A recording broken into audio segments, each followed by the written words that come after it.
Assalamualaikum warahmatullahi wabarakatuh. Alhamdulillahilladzi hadana li hada wa ma kunna linahtadiya laula an hadanallah. Laqad ja'at rusulu rabbina bil haqqi wa nudu an tilkumul jannatu uristumuha bima kuntum ta'malun.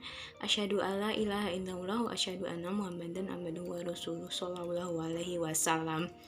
Puji syukur tidak lupa kita panjatkan kepada Allah Subhanahu wa Ta'ala yang atas berkat rahmat dan hidayahnya kita dapat melaksanakan perkuliahan pada hari ini.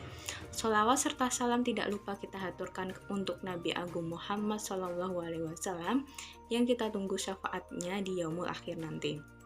Langsung saja, pada mata kuliah PKN kali ini kita akan membahas mengenai media pembelajaran PKN DMI. Sebelumnya, perkenalkan kami dari kelompok 10 yang beranggotakan Aruma Puji Astuti, NIM 193141035, dan saya sendiri Elialul Marjanun dengan NIM 193141043. Tujuan pembelajaran kita pada hari ini adalah yang pertama, untuk mengetahui pengertian media pembelajaran, yang kedua untuk mengetahui tujuan, fungsi, dan manfaat media pembelajaran, yang ketiga untuk mengetahui kriteria media pembelajaran PKN DMI, yang keempat untuk mengetahui jenis-jenis media pembelajaran PKN DMI, dan yang terakhir untuk mengetahui peran media pembelajaran PKN DMI. Yang pertama yaitu pengertian media pembelajaran. Media berasal dari kata Latin, serta bentuk jamak dari kata medium. Secara harfiah, kata media berarti perantara atau pengantar. Sedangkan menurut Association of Education Technology, media adalah segala bentuk dan saluran untuk proses penyampaian pesan. Sedangkan menurut National Education Association, media adalah perangkat yang dapat dimanipulasikan, didengar, dilihat, dibaca, serta dapat mempengaruhi efektivitas program instruksional. Sedangkan menurut Daryanto, media adalah segala sesuatu, baik manusia, benda, atau lingkungan sekitar yang dapat menyampaikan pesan serta merangsang perhatian, minat, pikiran, dan perasaan siswa pada kegiatan belajar untuk mencapai tujuan. Sehingga dapat disimpulkan bahwa media pembelajaran adalah segala sesuatu yang dapat menyampaikan pesan melalui berbagai saluran, dapat merangsang pikiran, perasaan, dan kemauan siswa sehingga mendorong terciptanya proses belajar untuk menambah informasi baru pada diri siswa sehingga tujuan pembelajaran dapat tercapai dengan baik. Materi yang kedua yaitu tujuan, fungsi, dan manfaat media pembelajaran. Tujuan media pembelajaran yaitu 1. Mempermudah proses pembelajaran di kelas, 2. Meningkatkan efisiensi proses pembelajaran, 3. Menjaga relevansi antara materi pelajaran dan tujuan belajar, 4. Membantu konsentrasi siswa dalam proses pembelajaran. Selanjutnya, fungsi media pembelajaran. Yang pertama, fungsi komutatif. Media pembelajaran digunakan untuk memudahkan komunikasi antara penyampai pesan dan penerima pesan. Yang kedua, fungsi motivasi. Media pembelajaran diharapkan lebih termotivasi siswa dalam belajar. Yang ketiga, fungsi kebermaknaan.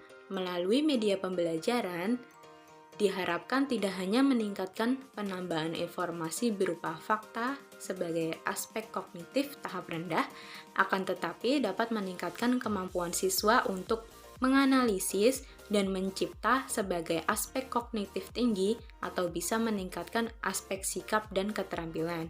Yang keempat, fungsi penyamaan persepsi. Media pembelajaran diharapkan dapat menyamakan persepsi setiap siswa, sehingga setiap siswa memiliki pandangan yang sama terhadap informasi yang dijelaskan. Yang kelima, fungsi individualitas. Media pembelajaran diharapkan dapat melayani kebutuhan setiap individu yang memiliki minat dan gaya belajar yang berbeda. Selanjutnya, manfaat media pembelajaran. Manfaat media pembelajaran bagi guru. Yang pertama, membantu menarik perhatian dan memotivasi siswa untuk belajar. Yang kedua, memiliki pedoman, arah, dan urutan pengajaran yang sistematis. Yang ketiga, membantu kecermatan dan ketelitian dalam penyajian materi pelajaran.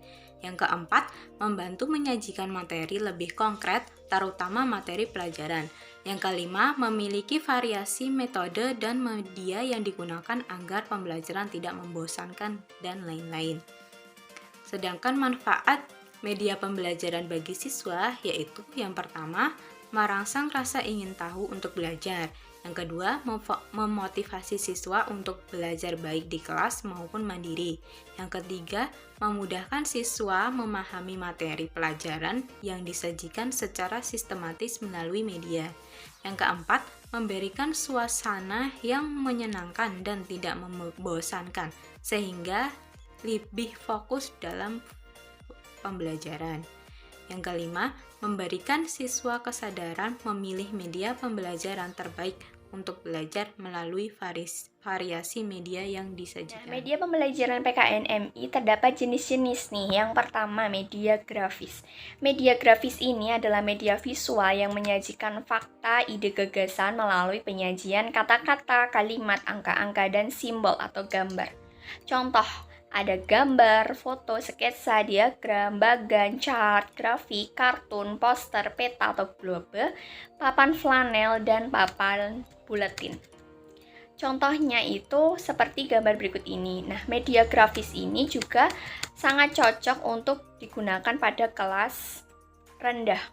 Contohnya ini ada kelas 1, yaitu tentang kompetensi dasar mengenal simbol sila-sila Pancasila dalam lambang negara Garuda Pancasila. Nah, dengan mengenal simbol lambang-lambang Pancasila sendiri juga bisa disajikan dengan gambar seperti contoh di PPT tersebut. Dan ada juga poster, contohnya di hak dan kewajiban warga negara. Nah, untuk kelebihan media grafis sendiri yang pertama, mempermudah dan mempercepat pemahaman siswa terhadap pesan yang disajikan. Yang kedua, dilengkapi dengan warna-warni sehingga menarik perhatian para peserta didik. Yang ketiga, pembuatannya mudah dan harganya pun bisa terjangkau atau murah. Nah, untuk kekurangannya media pembelajaran ada yang pertama, membutuhkan keterampilan khusus dalam pembuatannya, terutama untuk grafis yang lebih kompleks. Yang kedua, penyajian pesan hanya berupa unsur visual. Untuk jenis yang kedua yaitu media audio. Nah, media audio ini berkaitan dengan indera pendengar. Pesan yang akan disampaikan dituangkan dalam lambang-lambang auditif, baik verbal. Contoh media audio yaitu radio, alat perekam pita, magnetik, speaker, dan lain-lain seperti contoh gambar tersebut. Nah, media audio ini cocok untuk kelas tinggi karena daya penyerapan pendengarnya itu bisa dicerna dengan baik. Seperti kelas 4, situ ada kompetensi dasar tentang menghargai kewajiban dan hak warga masyarakat dalam kehidupan sehari-hari dalam menjalankan agama. Nah, di sini juga bisa langsung dijelaskan melalui suara atau dengan speaker. Nah, itu bisa dituangkan dalam materi hak dan kewajiban warga masyarakat dalam kehidupan sehari-hari. Nah, untuk media audio ini juga memiliki kelebihan. Yang pertama, melatih siswa untuk mengembangkan daya imajinasi yang abstrak. Yang kedua, merangsang partisipasi aktif para pendengar. Yang ketiga, menyajikan laporan-laporan yang aktual dan original. Yang keempat, menggugah rasa ingin tahu siswa tentang sesuatu sehingga dapat merangsang kreativitasnya. Tentu juga memiliki kekurangan nih media audio. Yang pertama, sifat komunikasi hanya satu arah. Yang kedua, lebih banyak menggunakan bahasa verbal. Yang ketiga, program siaran radio. Jika ada menggunakan siaran radio, biasanya dilakukan secara serempak dan terpusat sehingga sulit melakukan pengontrolan. Untuk jenis yang ketiga yaitu media audio visual. Nah, media audiovisual ini adalah media yang menampilkan sebuah suara dan gambar yang bergerak dan juga instruksional modern yang sesuai. Contoh ada film, televisi, video LCD, proyektor, dan simulasi seperti contoh gambar berikut ini. Nah, media audiovisual ini cocok untuk kelas tinggi maupun rendah. Di mana contohnya itu ada pada kelas 3, yaitu tentang mengidentifikasi kewajiban hak sebagai anggota keluarga dan warga masyarakat. Media pembelajaran audiovisual cocok untuk kelas tinggi maupun rendah. Nah, untuk rendah sendiri contohnya ada kelas 3, yaitu tentang mengidentifikasi kewajiban dan hak sebagai anggota keluarga dan warga sekolah. Nah, di sini juga bisa ditampilkan dengan contoh tayangan mengenai kewajiban dan hak sebagai anggota keluarga maupun warga sekolah. Bisa dicari dengan YouTube, bisa ditayangkan dengan LCD proyektor. Nah, untuk kelas yang tinggi, contohnya ada kelas 4. Di sini menjelaskan mengenai mensyukuri keberagaman umat beragama di masyarakat sebagai anugerah Tuhan Yang Maha Esa dalam konteks Bhinneka Tunggal Ika, dan mensyukuri bentuk keberagaman bangsa, sosial, dan budaya di Indonesia. Dan di sini juga bisa ditayangkan sebuah keberagaman ras suku yang ada di Indonesia, sehingga anak-anak akan lebih mudah dalam memahami mengenai materi kelas 4 tersebut. Nah, untuk media audiovisual sendiri terdapat kelebihan juga, yaitu yang pertama, membuahkan hasil yang belajar yang baik dan memuaskan. Yang kedua, mampu meningkatkan minat belajar para peserta didik. Nah, untuk kekurangannya adalah yang pertama, terlalu fokus pada materi atau bahan audiovisual. Yang kedua, hanya memandang materi sebagai alat bantu guru dalam mengajar. Yang ketiga, sifat penyampaiannya satu arah dan perlu adanya pencarian umpan balik. Untuk materi yang selanjutnya tentang peran media pembelajaran PKN di MI.